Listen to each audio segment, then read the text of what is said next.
So 1, 2, 1, 2, 3, 4.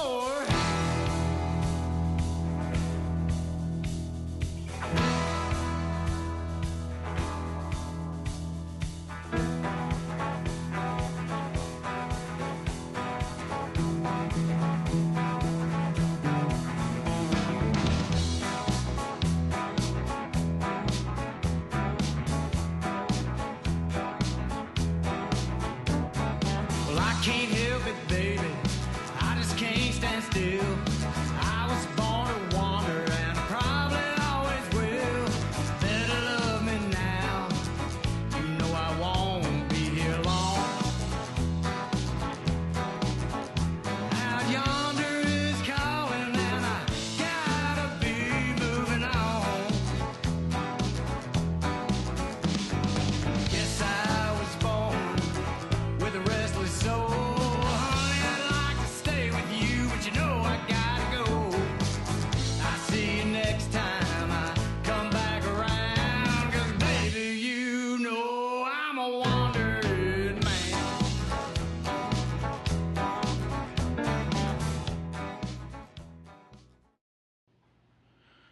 All right, welcome back, people. It's that time again. Back it up, Terry's episode. I think number 8 is what me and Connor discussed. We don't have like different camera angles, so you're getting to see my guest right off the bat. I got with me this week Regan Kelsey. Regan is not only works for Katy Fork Electric, he's also the president of the Warren County A&L Fair. Yes. Welcome to the show, Regan. Thanks, Chris. So let's just start off right off the bat. What does the Warren County, what does the A&L stand for people that don't know? Agriculture and livestock. And y'all are big on the agriculture and livestock part as far as... That's, according to our charter, when the organization was created, the primary focus of the Warren County A&L Fair Association is to promote agriculture and livestock activities in Warren County. So that's our reason for being. All right, so I was talking to you off the air before we come on and stuff, and we was going over some stuff. We come up with that it was a privately owned fair at the time, but there used to be a fair where Century Electric, Gould, whatever it is over on Red Road, Red where Road. the police department was at for a while. Yeah, and I'm not super familiar with the exact dates that it ran, but I do remember I've seen some old clippings from past newspapers and saw something just a couple of years ago on Facebook, and they had a fire like 1953, right after the fair, and the gentleman that owned it just decided, I'm not going to do this anymore. So a group of concerned citizens all got together, said, hey, we want to have a fair, but we want it to be free for all citizens, and we want people from all over the community to participate and produce this thing. So the group got together, and it was made up of people from all over Warren County, and they petitioned the county commission to charter this organization, and that went forth, and then they filed a charter with the state. The county put up some money to help build the barn and the grandstands. Mm-hmm. That's the original buildings, and the rest is history. So, if you don't know, that's the reason why Fair Street is over off of Red Road. Nowhere near the fairgrounds. There's nowhere near the fairgrounds. So what you're saying is the grandstands, we was talking, the fair originally started there in 1954. Yep. Where it's at. And them grandstands was built in 1954. Yep, that was one of the first buildings built. Yep, it's an original building. Part of the cattle barn is original. I think the end closest to Fairgrounds Road, it's original. They've added on to it twice in its lifetime to get to where it is now. And yeah, they're still here. Of course, our fairgrounds people have come. They see the grandstands. If you go to other fairs, most of them don't have anything quite like that. It's a little bit of an iconic symbol. Well, like Crossville's got a pretty good sized grandstands, but nothing that's U-shaped. No, not like that. Fayetteville, Lincoln County. Yeah. Where they have the harness racing, Mm-hmm. and they have a really good fair. I'm friends with their president and several of their board members. Our board knows their board. Anyway, they've got a pretty good sized grandstands, and it's to me, like the old stuff is, it's got character and there's history to it. There's a point to where maybe something gets in such a state of disrepair you need to move on from it. Ours is not like that. We're actually doing some projects this year to improve it, and have the last couple of years. But it's 5,000 seats roughly. Of course, that varies. People might have been smaller in 1954. I doubt. Probably. There was probably a few more in that last year for Diamond Rio. That thing was packed, but it's still a solid building. But it's an iconic structure. It's people I don't guess they think Little Old Warren County expect to see something like that at our fairgrounds. So we won't name everything that goes on at the grandstands through the week because we'd be here all night. But big events, Fair's the Fair. Yeah, that's probably one of the cornerstone event. That's a cornerstone of it. And then your entertainment.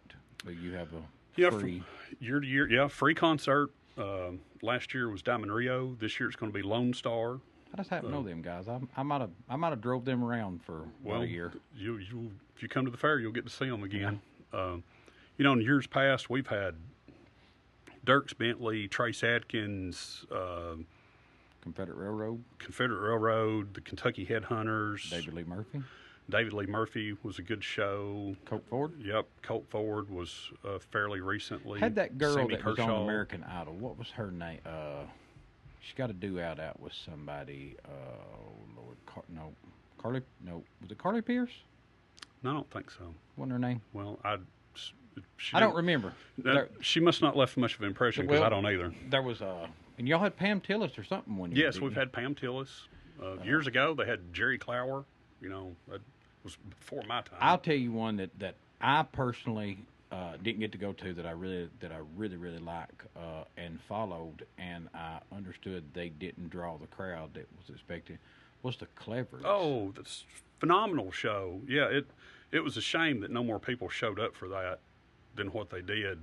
Because those guys, they're a little bit quirky. Dude, I went to 3rd and Lindsay and seen them, and we laughed. I've seen them a couple of times. I have too. I've seen them at Puckett's.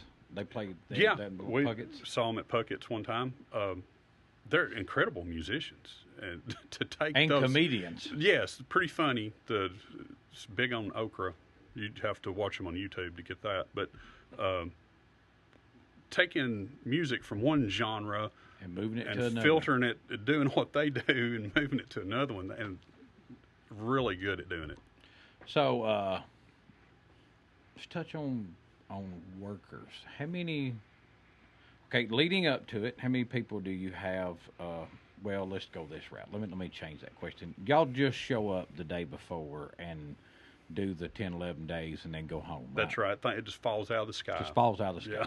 Nobody goes over and mows and paints and put. So leading up to it, how many volunteers? Do you have count on? Is everybody that pretty much works the thing show up at some point in time before? Yes, there's. For the most part? For the most part. We have around 200 or more volunteers. People like me, because I'm a volunteer, all our officers are volunteers, all the board members are volunteers. So let's set this straight before we're going further. Volunteer, that means zero pay. The fair costs me money. I know people that take vacation just to... I take 2 weeks vacation just for the fair, for my vacation, my time. Of course, I'm the president, I'm responsible, and I'm going to be there and make sure that it's done to a high standard. But, when you're in the position like I am, I feel responsible for it. So being there, taking ownership of what's happening is important to me. And the other volunteers on the fair board, they see that. So it's a commitment. And to go off on a tangent right here, you're a volunteer. You're involved in a pretty good endeavor here in Warren County. So, you've got a job, I've got a job, and we make money. And we know you can call the bank right now and you know what your balance is. But there's one thing we've got that we spend every day, and we never know how much of it we've got. Time. It's time. And that's what these volunteers they're giving their time to make Warren County a better place. It'd be a lot cheaper on a bunch of them if they just wrote a check. Well, but they do it by investing their time and their resources and their talents to put this event on that's really affecting a very large part of Warren County. Lots of churches, schools, and civic organizations, they make money here. They have outreach programs that they promote. The businesses, how many commercial booths do we have where people are showing their wares, where they're promoting their business, and then the sales and whatever that might be generated from that boost the economy. Of course, we don't charge to get in. We don't charge for parking. No event that we have costs you anything. Okay, stop there. And that is what I've always heard, is because that was the agreement by whoever donated the land. The land wasn't donated. The land was bought by the county. Okay. The fairgrounds is owned by Warren County. Okay. It is leased to the Warren County A&L Fair Association. Okay. And in our charter that I was talking about earlier, where our primary focus is to promote agriculture and livestock in Warren County, it says that this fair will be and remain free. Okay. So if we ever got to a point where we could not do that, we would have to dissolve the association, and Start over that goes or do back to something. the county. And they, I don't think there's any danger of that happening anytime soon. We've got a pretty good sized board. Got several young people on board. There's, you can see the future. Of course, and we've still got plenty. We've got Steve Grandy, past president. He's been there. I don't know. Gosh, he's been there a really long time. Wayne Davenport, Jim Davenport. We've got a master list of Fair Board members, and those are the 3 longest serving ones that are still active. And they're every Fair Board meeting, usually they're there. They still come out and do stuff. Steve's been out there working. Wayne's been out there doing stuff. He does all the commercial booths. He does a lot of stuff from home, a lot of phone work.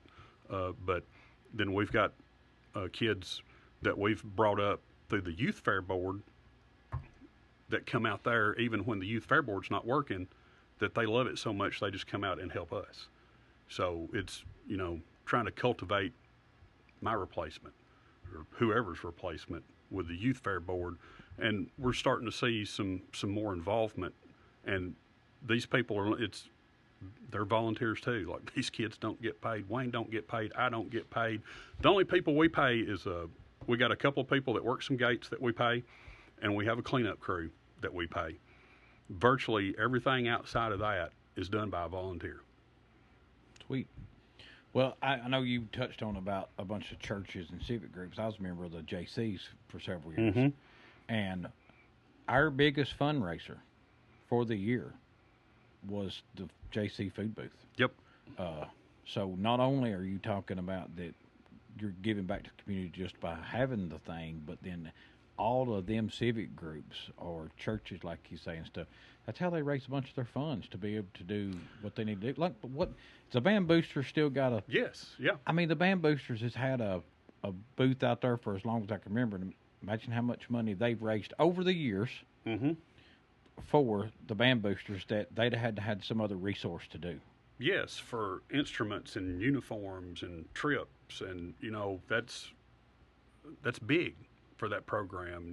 Of course, there's a lot that's not there anymore. Used to, it was Brookside and Wayside, and down on the far end, you had Leslie Henniger and the Youth Football Baseball Association, and Fairview was one of the very last community clubs. Midway's still doing pretty good.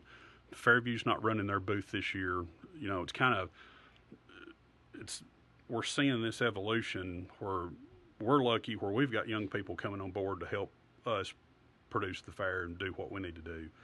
But we're seeing a lot of the community clubs not have that. Well, I had Donald Hillson a few weeks ago, and me and Donald was talking about, because he's a volunteer fireman in the rescue squad, and I was asking if he's having a problem getting young people to do, and he made a very good point. He said, with the cost of everything that it costs, they're having to work. Yeah. They don't have the extra time with the cost of everything to volunteer. And that's simply what happened with the JCs. Is the JCs, older generation like me got tired of pulling all of the weight. And then when I say me, no, wait, let me back it up. I was just to show up when I wanted to. Yeah. But what I'm saying is the older generation of the JCs that done the work, that was hands on, they seen nothing coming behind them. Mm-hmm. And they was like, man, when's this going to change, or how are we going to change it? Well, I got put on the board, I think, in 1991. I was a senior in high school. So, and I had already been volunteering for a few years, and they put me on the board. And I mean, it wasn't necessarily a token thing because my dad, he was on the board. And I can't remember exactly where he was working, but he got a second shift job somewhere. And they just came to me and said, okay, you're the parking superintendent now. And I'm like, What? okay. So then everything that went along with that, and of course I didn't know what I was doing, but they gave me an opportunity to do it and to learn. And then other aspects of it, I've got opportunities to do things there that normally I wouldn't have. But for a long time, I would go to a fair board meeting, and you had Clifford McLean and Lib Chastain and Billy Cartwright, and Joe Adams, and all these older people, Bertland Glenn, that had been on the fair board for years and years and years. And I'd look around, and there wasn't nobody within 10 or 12 years of me. Kevin Lawrence was probably the closest in age to me, and he was like 10 or 11 years older than I was. And it was like, okay, what's going to happen in about 10 or 15 years? So I understand, things were different back then than they are now. But with the way we're doing things, you can come out there and volunteer, and it's not a huge financial commitment because we have some tools and we have other things. Of course, I've bought a bunch of tools myself just to do stuff at the fair. Of course, I'll use them at home too, but it just makes my life easier, and I'm in a position where I can do that. But we don't expect you to have a truckload of tools to come out there and Whatever talent you have, there's a place for you there. Well, yeah, I mean, we need some people to come out and just stand at a gate and keep people from coming in, or assist people that do need to be in to come in or leave. That's that was another thing, like you that's say. not terribly difficult. If somebody could just relieve somebody for 30 minutes, that's what it was to JC's. Yeah, we get in that kitchen and get to cooking, and well, and it's one of the harder things. It's like I said, we pay a couple of guys to work our front gate, the main gate, and for years and years and years, I did that. I think a lot of people remember Lewis Battles Turkey. He did it for years. I did it with him for a long time. Before that, Larry Martin from Shady Rest, not Larry Martin from Midway, he did it. And he and I did that every day, all day long, from 8 or 9 in the morning till 9 or 10 o'clock at night. That's all. It did that for several years. And you're not going to find a lot of people to do something at that level, but we don't necessarily need. We had people, Royce Davenport, the former mayor, he used to come out and he would work in the lunch, give us a break, and then he would go back to being the mayor, doing whatever he had to do. Then he'd come back after work and work in the afternoon when things got real busy. And then 7, 8 o'clock, he would leave. So just somebody to come in like that right there, is a huge help. And he did that for several years. I'm gonna do an ad read right quick because, hey man, I got sponsors for this show now. Good. So you asked me earlier, how's it doing? I don't know. I got people sponsoring me, so it must be okay. Yeah. At this point in time, I want to read about Depot Bottom Country Store starting new hours for the next 2 months, 6:30 till 2 o'clock. Depot Bottom's your local stop for breakfast, lunch. I get messed up, Riggin. I called dinner, and dinner I mean at 12 o'clock, but dinner to everybody else means nighttime. And if I say dinner, people show up at the wrong time, or they show up already 8, and I'm like, no, we're having dinner, and they go, no, that's lunch. No, dinner's middle of the day, supper's at night. Exactly. But I've had to adjust and say lunch.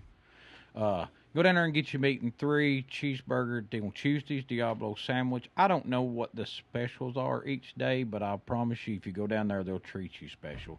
Go down and see Suzanne and the crew at Depot Bottom Country Store. All right, so Thursday nights also car show, truck show. Yep. Right inside the arena in there. Yes, we have. Of course, years ago we used to park inside the arena, and we've slowly got all of that out because we were wanting to use the arena, and it's an incredible liability and handicap safety parking. hazard. Yeah, That's what I thought. Yeah. yeah. And it got to where we had some people that probably didn't need to be driving in a crowd at that time of night. Probably didn't even be driving, period, more or less, in all them circumstances. And the fence had got run over a time or two. Got to where we were having 2 or 3 fender benders every year, and actually just about got some people run over. So we just had to stop that, and that's allowed us to put some stuff in the ring. So we've got a car show, we have a tractor show, we have Farmer Olympics. I think one of the first things is on Sunday this year it's a memorial workout, the David R. Bobby Ray Memorial Workout. The good folks at Highland Rim Complete Fitness, they produce this, and it's a workout in honor of, in memory of Bobby Ray. And it's pretty neat. And then we have, let's see, the Backhoe Rodeo Friday night. That's pretty popular. That thing's been going on for a long time. Yeah. The good folks at Tri Green, they donate Mini X and they keep it out there. We've actually had to use it to dig up some water lines where some stuff is broke before, but we pull that in the arena and get the swing radius and put the fence up and keep everybody back. And we come up with some events that we think people would enjoy watching and operators would enjoy doing, and it's So going over really well. You graduated in 91, so you're old 92. enough to remember 92. So you're old enough to remember that the go-kart races that used to happen right there on the inside of it. And then they had, I'll never forget, Yates. Rowdy. Went through the 4-H. He actually went up into the fire hall. Yeah. Yeah. That when we had the tractor pull track up there, we used to take the fence down on either side, and the county would send a grader up, and they would cut the track in. And then they got to where they had the tractor pull track down below, but they would park down there, and then at a certain time they would all come up a tractor parade, and it was really impressive. And back then, when antique pulling was big, I mean, we would have 120, 130 tractors up there. But they had just got to doing some hot rod stuff, and they had that.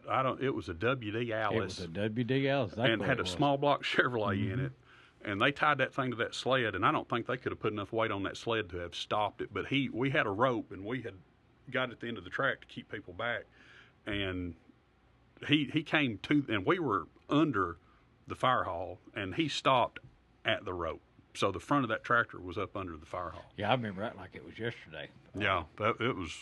And the go-kart races around there was a pretty good track. I mean, well, we brought this back just a couple of years ago. It's the Race TN series. They go all over kind of the Upper Cumberland. We're about as far south as they come.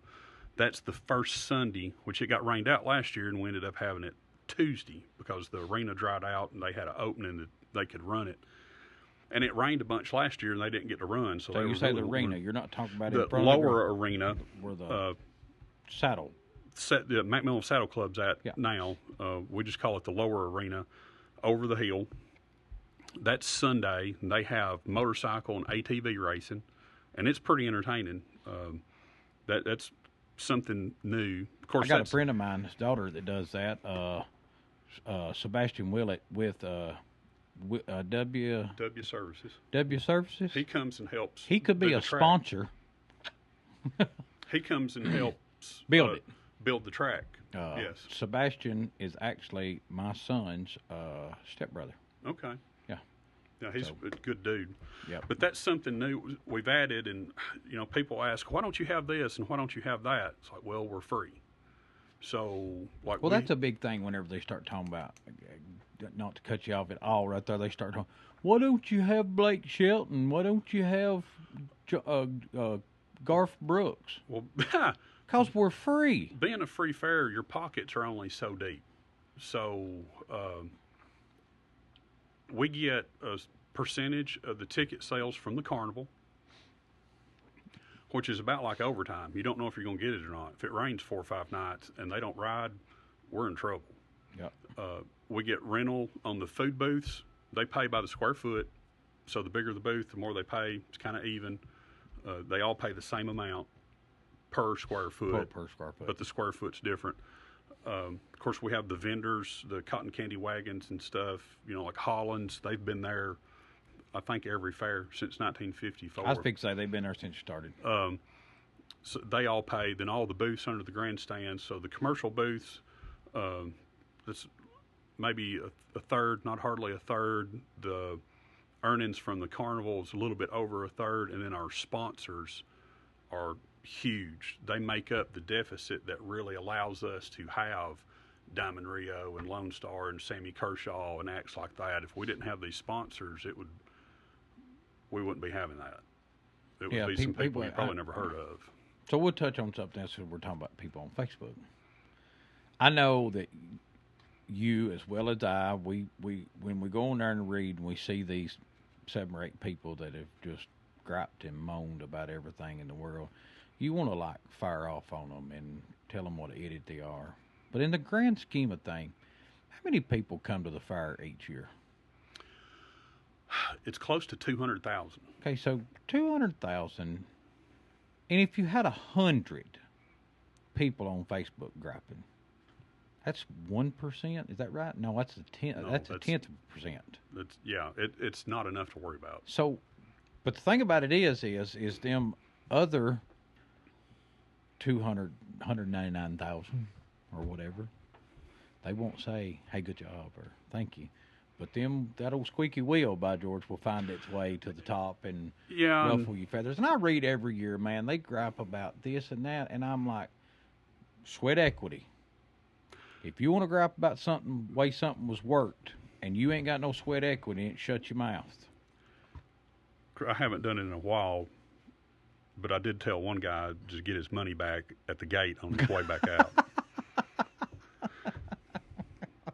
But I generally and you keep your finger on the pulse of what's going on. I mean, we look at that stuff, but there's some stuff I'm like, yes, they don't know what's going on, and they're going to gripe. Period. But if you see kind of like a trend, maybe it's like, I need to look into this or whatever. Yeah.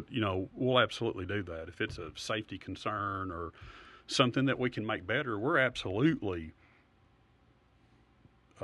concerned with getting better year in and year out. Hey, there's a lot more gravel there than there was when I was a kid. You was guaranteed if you went to the fair, you was getting stuck. Yeah. Levy's helped us out a bunch. Shout out to him. He's on his way out. He's been a big help to us. The sheriff's department has always been a big help. Jackie's in there right now. Jackie's been great to work with, has helped. He's seen some things. Maybe we should try this. We've tried it before him. Tommy, he was great to work with. On back to Jackie Sr., he was really good to work with. The EMS, Preston Denny and his folks, they're really good to work with. Josh Roberts at Sanitation, who's fixing to move to the road department. Josh has been really good to work with. He helped us we've got our own compactor out there that has really... Oh, I bet that's a game changer. Oh, we had dumpsters, just all kinds of just dumpsters, the front load.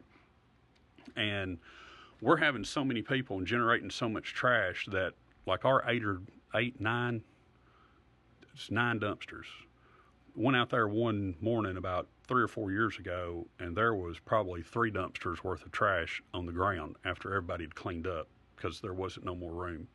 And I called Josh, and I was like, dude, I need some help.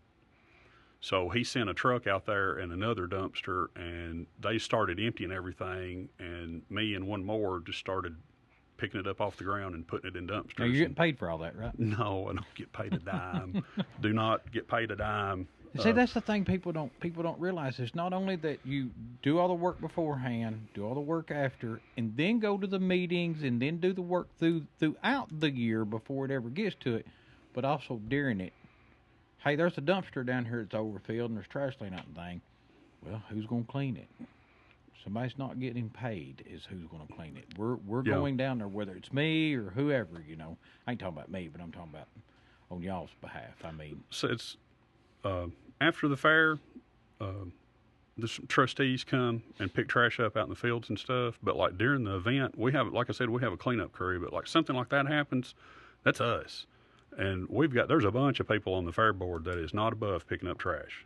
But, what year did you take over being president? 2019. Oh, That's when I got been elected. 7 years. Well, it would have been November, December of 2019. So 6 years then officially. The president at the time, Kenneth Medlin, passed away unexpectedly. So then we had a special election, and I got elected. And immediately after that, you know what happened in 2020? Oh God, yeah, that's who don't. So the first big decision, Did y'all have the fair that year? I don't remember. the first big decision that I had as fair president was canceling the fair, something that had never been done before. Now y'all canceled it completely, the whole everything. At the time, and see, like, we made that decision, I think, in July. We had come up with a date. And as things were progressing with that entire debacle, we're talking about COVID, if y'all don't know. Yeah, The governor, I could tell that the me government, me and Regan had the same stance on that, but yeah, hindsight's 2020. yeah, But in the position that we were in at the time, there was all the liability would have been on us if anything would have happened. yes, Those protections, that type of stuff didn't come out till later. Our insurance company had sent us a letter, said somebody comes to the fair, gets COVID, gets sick, seriously ill, dies, we're not covering it. So one lawsuit would have wiped us out. So we're like, we can't assume that type of liability, so we canceled the fair. Of course, like I said, hindsight's 2020. So I don't know if it's public. I'm sure it's public record. I don't know if it's something you want to speak on, and if it ain't, just ignore it. What is the policy for that fire? What's y'all's insurance policy cost a year? I think last year I didn't bring a financial statement in. It was around $12,000 or $13,000 for the year. That's not horrible. It's well, it's going to go up. It goes up every year because it's based on last year's attendance. And then the types of events we have. We carry $1 million liability policy throughout the year, and then we get a $3 million rider for the event itself. A total of $4 million of coverage, which is pretty standard for events and stuff like that. So, yeah, I mean, that's just like just talking about, like, you know, we don't make money, but the fair, it's an event. Like, you look at, because I'm, as president, responsible for the day-to-day operations, you know, looking at the budget, planning projects, making sure stuff runs. Well, we have a light bill and we have a water bill, and just like any other business, our electric bill, I think we pay Caney Fork $20-something thousand throughout the year. Well, about 15 of that is in 6 weeks worth. You know, our water bill is huge for about a 6-week span, and then it kind of goes back to a couple $100. The booths and stuff in their rent, their electric thing, is that included in it, or do they pay the electric? Do they pay part of electric? No, we pay it all. That's they like, it's just a flat fee. That's all they pay. And that's if you're setting up a little, like the Hollins thing, whatever. Yep, they just pay a set fee. It would be logistically with the hardware to be able to meter everything. It would be so hard to do. So I tell you, one of the biggest game changers that.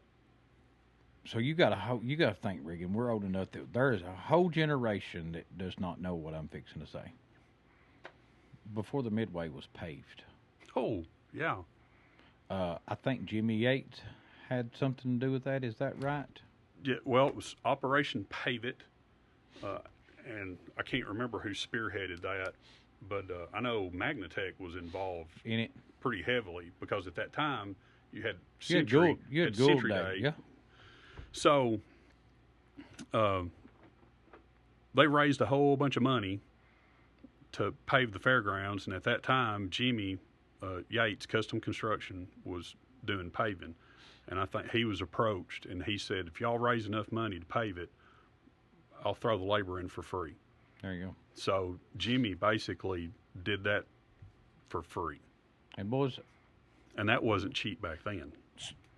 Rican can really vouch for this, and anybody in our age group or younger, or I don't know what year it got paved, but boy, 92 and 93, or 93 and 94.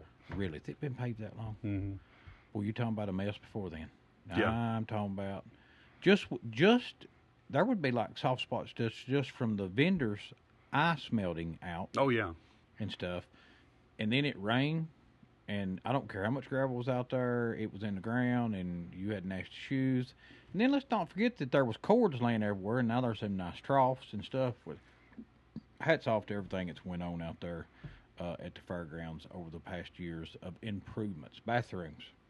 Mm-hmm. And y'all's bathrooms. I know y'all built some new one 2 or 3 years ago. Was Oh that no, right? it's Kenneth was president. It's the ones behind the grandstands. That's the newest set. They've been there 10 years now, I guess. Boy, I tell you, that shows you how time does, don't it? Because I it seems like it was yesterday somebody said something about y'all building new bathrooms, but okay. Yeah, it's been that long. So you've added some more pageants this year. Have I heard that right? Yes. Uh, It's the just new stuff this year is the senior and miss fairest of the fair. It's in the book. It's would be for some folks, our contemporaries, let's put it that way. So that's something that some other fairs have done. There was enough interest that it got put before the board. The board said, "Hey, let's give it a whirl." It got voted on, so it's in there now. One of the big things, the most physical thing you're going to see is our playground, the kids' play area. We actually have a nice piece of play equipment out there now. I just seen Jenny, your wife, which still looks like she should be in grade school, by the way. I don't know how you got that lucky, but anyways. They got you mulch hauled in from out in Jackson, Tennessee, Yes. some trucking company. If you want to give them a shout out, do you remember the trucking company? No, she made a post about it. She did make a post. You go to Jenny um, Kelsey's Facebook page and look. For some reason, it was Scott something, I want to think. I I'll tell can't you what, remember. I can look that up while you go on. But With, the playground, that's kind of Jenny's thing. She spearheaded this, and it all started with wanting a handicap accessible ADA compliant swing. So a kid in a wheelchair can come roll up on this swing and swing in their wheelchair. So then and we have that's put in, it's right in front of the chicken house, and the new piece of playground equipment is to the right of the chicken house by the corn box. And we were just we were running out of money. The Power of 100, they gave us one of their quarterly grants to help get this project started. We got a few other smaller donations. I know the Master Gardeners kicked in a little bit of money, and the fair put quite a bit of money with it, and we've got this put in. Well, we were running out of funds, so we were just going to put sand down this year till maybe we could get some more money, because we were wanting to put the rubber mulch down, which is really what's recommended. Well, one of our other board members had some connections at Bridgestone, so they just called them, and they got in touch with one of their a company that they're affiliated with. I don't necessarily know if they're a vendor or whatnot, but it's Rubicon Materials. And they have a place in Jackson, Tennessee, and they donated all the rubber mulch that we needed. and Derek Cummins, owner of DC Trucking, is who hauled it Yep. out here. And Vince, the owner of Rubicon, was gracious enough to donate the mulch. I was reading your wife's And post the there. that's like $10,000 or $11,000 worth of mulch he donated. And the guy don't live here, has No ties whatsoever to Matt Minville or the Warren County Fair. So that was it's just meant to be, I guess. So that's, if it will ever quit raining, we're going to put a board down. That's what we're planning on doing this weekend, and then start hauling that mulch over there and put around the play set. We have a Lego contest this year. So I always kind of like messing with Legos a little bit. I never was really good at it, but it's going to be pretty interesting. I think that information's in the book. The senior and Mrs. Farish of the fair. And like I said, a lot of this information's in the book. Our book is also available online on our webpage, warrencountyalfair.org. So you can get online, get on your laptop, pull up the fair book. And Not on my laptop. Okay, well...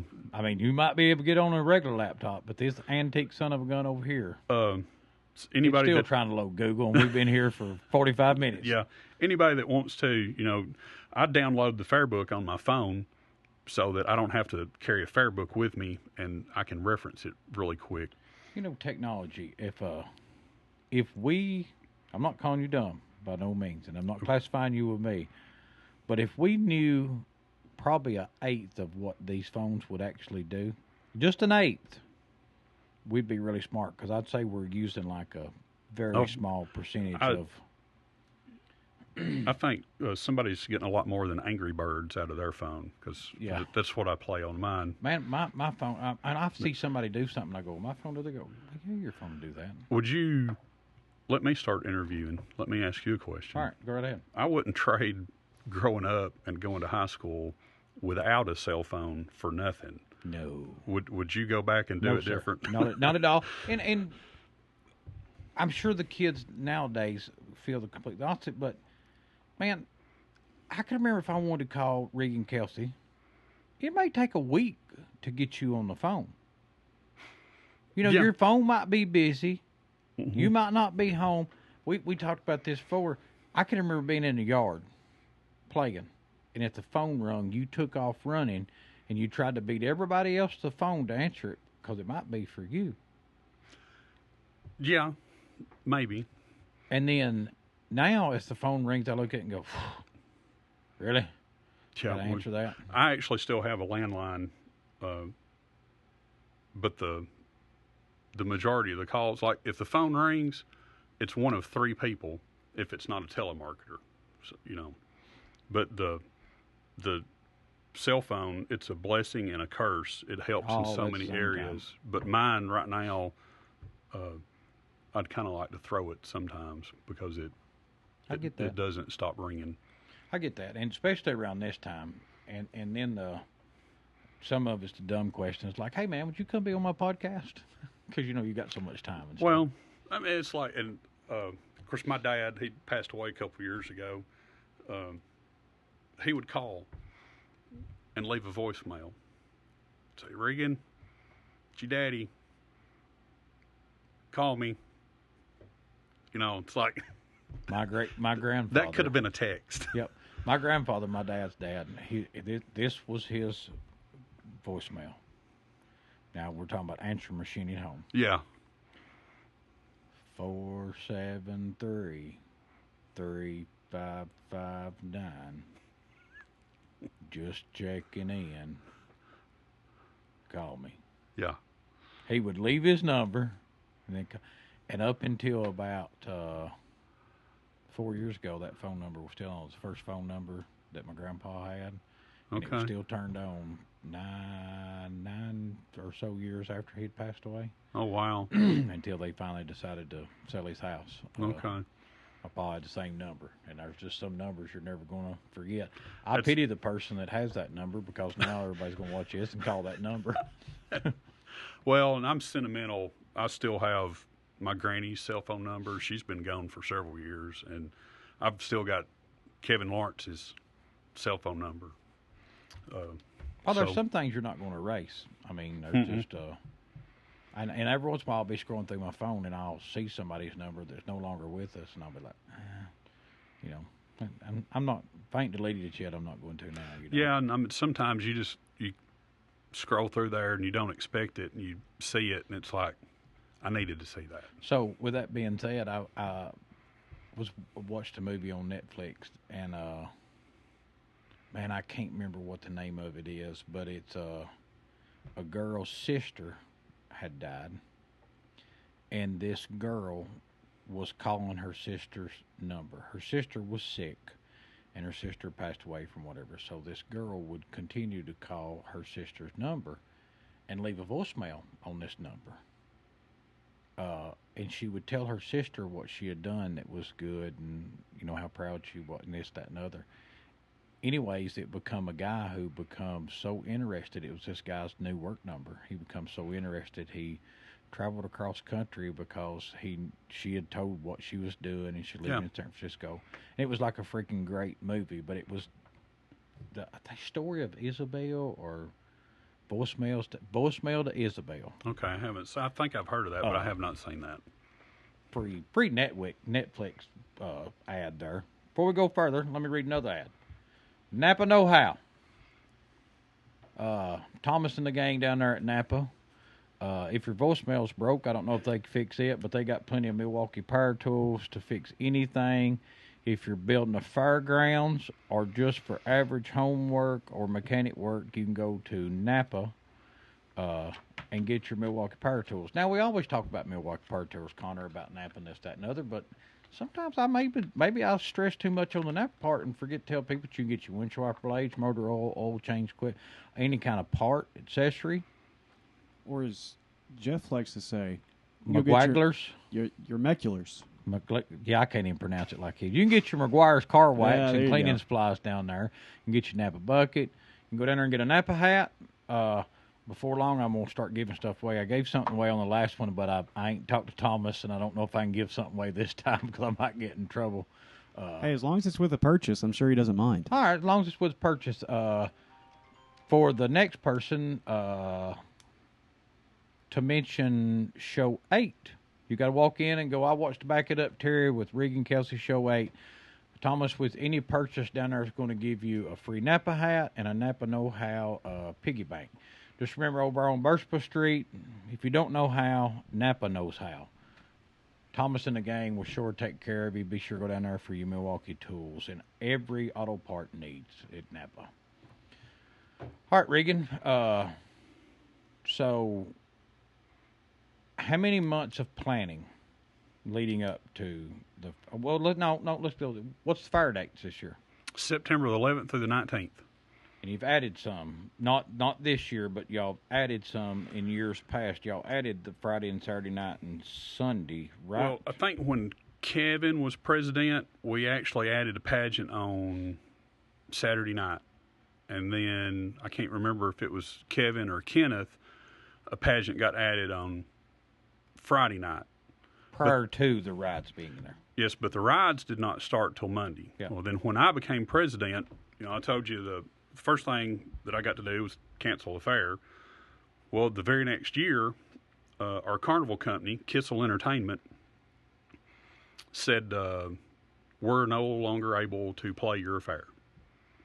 So, and this is like you was talking about on Facebook. That was Cumberland Valley had done. Cumberland Valley had more or less dissolved, and Kissel had took over a lot of their contracts. Okay. And that's how we ended up with Kissel. Kissel's fantastic company. But they got to a point to where they were having to do some things because they're in a business, carnival business. And they were going to have to drop us, or we were going to have to move our dates. And we did not want to move our dates. So we started looking for another carnival. And that's when we found Crescent City, who we have now. And, that's, you're talking about the comments on Facebook. That's one thing I saw I think it was last year, somebody said, well, they need to bring Cumberland Valley back. It's like, sweetheart, Cumberland Valley's been out of business for 20 years. So A lot of people don't know they was out of Gallatin. You're out of touch. They were actually at Lebanon. Gallatin, they still have some of their old stuff sitting there on the side of the road down there. Yeah. So Kissel had picked up their contract, and then we were tickled to death with them, but we didn't get rid of Kissel. Kissel got rid of us. So then we went out and found Greg Brooks at Crescent City Amusement. He's out of Slidell, Louisiana, and we've been with him ever since, and it's a really great relationship. So, when we went with Greg, that would have been 2021. Yeah, that was my first fair, 2021. We went to a full 9-day fair. Ride started on Friday at 6 o'clock and all the other stuff. And we've been that way ever since. And it's a lot, you know. It's a lot. Does it seem to, is it been, so in the famous words in a movie line is the juice worth the squeeze. Has it been worth it to? Yes. Yeah. Financially, those extra 3 days, because we're out there anyway. We're already there because we're having pageants on Friday and Saturday, and there was stuff going on Sunday, and then the rides would start Monday. Well, we're already out there. Let's just have rides too. So yes, like I said, we get a percentage of the ticket sales, and having them operate 9 days, if you get a little bit of rain on the first weekend, you get to make it up on the second, where before you didn't. If it rained that last weekend, you were hurting. So, yes, we're doing pretty good with that. Of course, knock on wood, weather has been pretty agreeable the last few years. So that's something we absolutely can't control. Trust me, with doing back to the Strip, I understand, and how everybody wants to say, "Well, you just reschedule it." How do you reschedule? And especially the fair. I mean, come on, you don't reschedule the fair. I mean, no, it's now. Let me ask you this question: what would you do? What do you do? Has the Fires to Fire pageant had to be moved before when it was just a total washout? Yes. So does that just add confusion upon confusion? Because I'm sure you're making somebody else mad that needed the grandstands that night. Am I right? Well, or is there like a written rule that, hey, you may get bumped because this Fires to Fire thing? Well, I think it's been moved 2 occasions since I've been involved, and they moved it off-site. Okay. I think they actually moved it to the auditorium at the middle school now. Of course, that brought about a completely separate set of circumstances, because that can't seat what the grandstand seats. So then you've got all these. You got every grandma, grandpa, yes, sisters, aunts, uncles. They brothers, have cousins. to. You get X amount of people in. That's it. You know. So, and that's one of those things. We don't know what it's going to do. You know. You can't put an umbrella over the whole daggum thing. If you could, you would. I mean. Well, to be perfectly honest with you, I did get a quote on extending the grandstands all the way out to the ring fence, and it's like $375,000. What's pocket change? We don't have the $75,000, much less the $300 to put in front of it. So put a rumor to rest. Heard a rumor the other day that. I love a good rumor. I do too. That's the reason why I just hit it head on. I tell the people, I said, if you want the best water, go to the head of stream. Nobody's peed in it, so I'm going to head of stream. Building a tractor pull track and some kind of thing where the ball fields are at over on the other side. I can confirm that. It is happening. We're trying. Okay. And going to have more events than just at the fair. I did that? We may, if we can get the thing built. You know, if they build it, if you build it, they will come. You know, Field of Dreams. I've seen that. Yeah, but man, you got plenty of parking there. I mean, well, the thing about it is, I've already brought some people in, some pullers. Yep. I've brought some people involved in pulling. I've brought in some track officials, and I've showed them what I want to do, and they're like, "Man, this is a ready-made spot. You will have, if you just put a track right here, you have all this room for pit area, and if you clean this up here." You will have one of the nicest facilities in the state of Tennessee to have a tractor pull. These people will be wanting to come pull here just because of what it is. So it wasn't a rumor. No, it's not a rumor. This is something I've been wanting to do for a while. The tractor pull track where it's at, it doesn't really work. It's there, and it's it was a fix for a problem when at the time when they got big enough that Rowdy went through the daggum 4-H booth and parked underneath the fire station up there. Yeah, it's safety. Well, that, and of course, the pavement, when they paved that, we couldn't have the track there no more. So, and I kind of missed when we did take the fence down and we cut the track in, there was all that gravel in it. Oh, yeah. And those old tractors pulling that across there. It's like it sparks to fly on the bottom of the sled and stuff. fingernails on a chalkboard, and people just sit there and just eat it up. But that track, it doesn't really have any safety features. And the Warren County Antique Tractor Association, they're still around. There's, and I've been in contact with them. We've talked about it. They will move down there when and if we get this new facility built.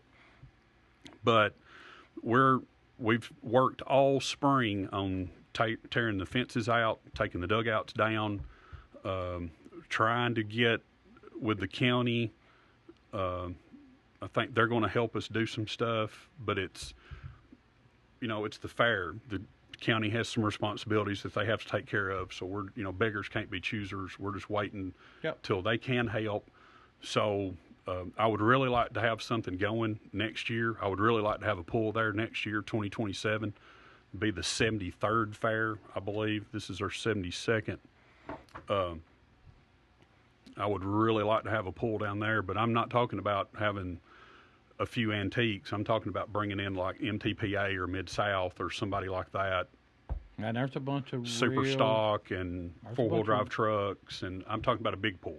There's a bunch of real pullers around here. There's a bunch of pullers around here, and I think there's a bunch of people that would want to see that. And for our fair to get a little bit bigger and a little bit better, the next natural step is just having a tractor pull. Everybody else has one, we don't. Yep. And that kind of sticks in my craw a little bit. So we're in the process of getting the ground prepared. It's just we don't have the funds to just pay somebody to go in there and do all that.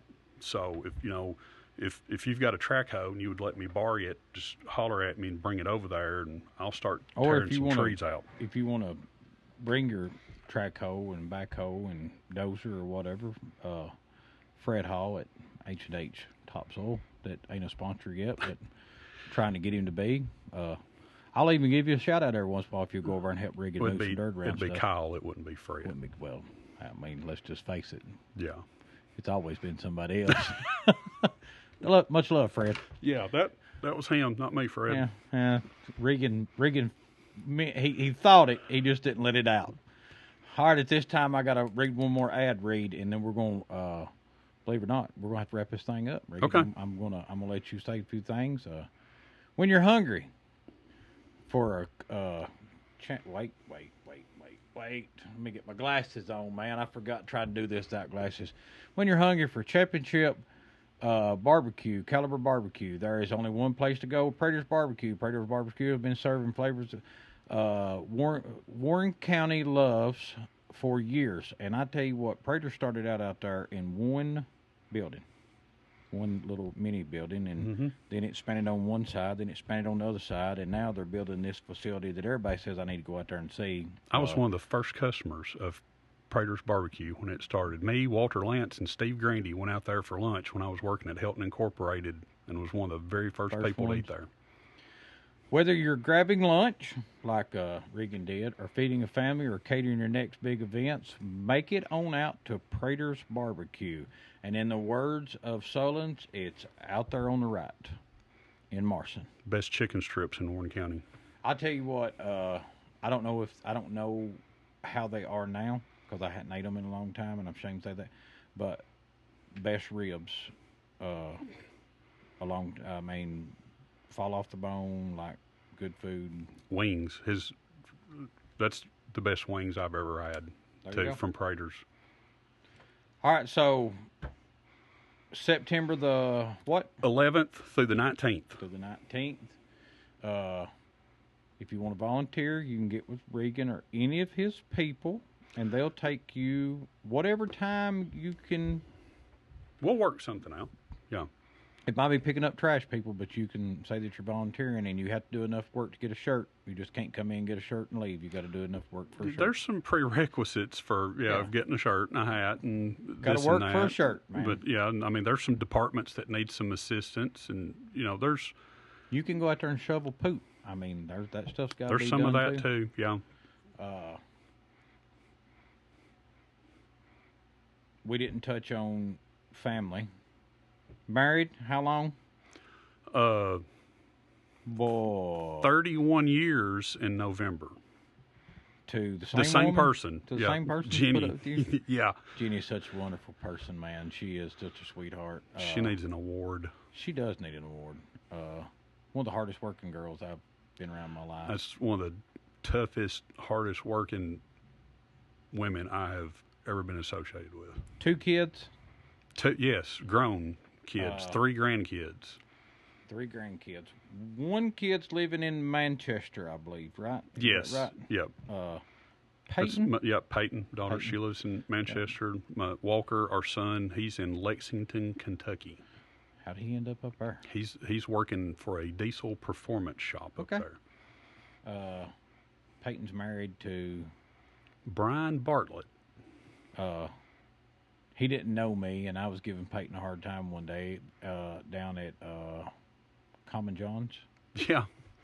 and he gave me that stink eye look, like, "Who are you?" And I was like, "Hey, dude, look, me and I known this little old girl my whole life, so Yeah. we're good. We're good, I promise." Yeah, he's a pretty good one. I always told Peyton, I said, just don't marry somebody that I can't beat up. Yeah, And there's absolutely no issue with that there. no issue. You No. stomp him in the ground right Yeah. off the bat, chug him out. I mean, sometimes that has to happen. I mean, Yeah, it hasn't had to yet, but don't the kid capability's there. Don't kid yourself that you're Yeah. still not ready for it, right? Right. I didn't know what I was going to do with Terry's Take tonight, and I'm going to make it short. Terry's Take is people that gripe about stuff that goes on in the community that's 100% free and they have no sweat equity in it. I don't know why y'all people feel like you need to get on Facebook and tell us in the community who are actually doing the work how you would do it that much better while you're typing it on a keyboard. Come on out. Grab a shovel. Grab some spray paint. Grab a paintbrush. Spend some time out there and show us how it's better instead of just telling us how bad we suck at it. Because I promise you, I'm not speaking for Regan or anybody here. This is solely my opinion. I think you suck because you sit back and you type on the keyboard and you want to gripe about things that are free in this community. This community has a lot to offer if you get out and take advantage of it, or you get out and spend a little time donating your time in it and quit telling people how bad they are when you do nothing to help it. That is my Terry's Take for the day. Regan, I've come up with a new thing over the past few times. The Lord puts it on me, and sometimes He gives me something to say. Sometimes He lets me see something through the week to say, and sometimes He just tells me to let somebody end it in a prayer. So I'm going to let you end this in a prayer if you don't care. Do you mind do that? Sure. Go right ahead, sir. Dear Lord, we thank you for this day. We thank you for all the blessings that you've bestowed upon us. We ask that you would continue to bless this community that we live in, continue to bless the people that oversee this community. We have people that have taken up responsibilities, and we know that we're supposed to pray for them, and we wish them success. We ask that you would guide us in a way where we would live our lives to set a good example for others and hinder us in those things that are evil. Continue to go with us throughout the days, and please bless us the rest of the days of our life. Please forgive us of our sins. In Christ's name, amen. Amen.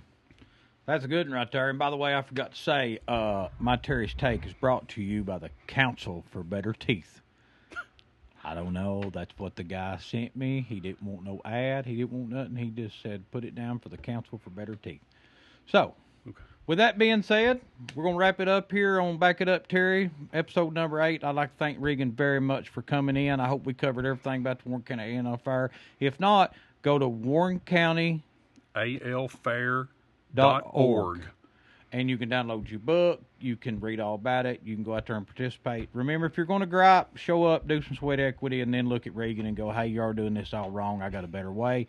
And I promise you, Regan will be accepted, especially if it saves time, money, and effort. If you've got a better way, I'm all about it. I'm all ears. As long as it don't add more work on my end. Your better way might add more work on my end. Yeah. If I'm not getting paid to do it, it's going to pretty have to be my way. Yeah. All right. Adios from Back It Up Terry.